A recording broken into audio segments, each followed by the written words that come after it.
Я хочу вам рассказать про одну историю, про Даргинку Сакуша, про нее красивую, про Даргинку Сакуша, про нее красивую.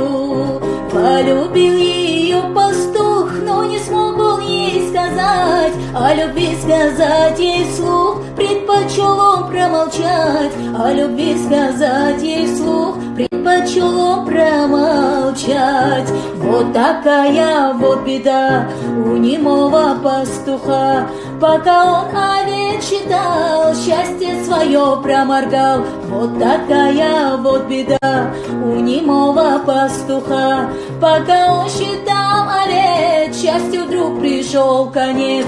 Каждый день он сам не свой, и не хочет он домой. Солнце, ветер и трава, лишь теперь его друзья. Солнце, ветер и трава, лишь теперь его друзья. А ведь он о ней мечтал, и ночами он не спал. Но, увы, пришел другой, шустрый, смелый, городской. Но, увы, пришел другой, шустрый, смелый, городской. Вот такая вот беда у немого пастуха, пока он овец считал, счастье свое проморгал. Вот такая вот беда.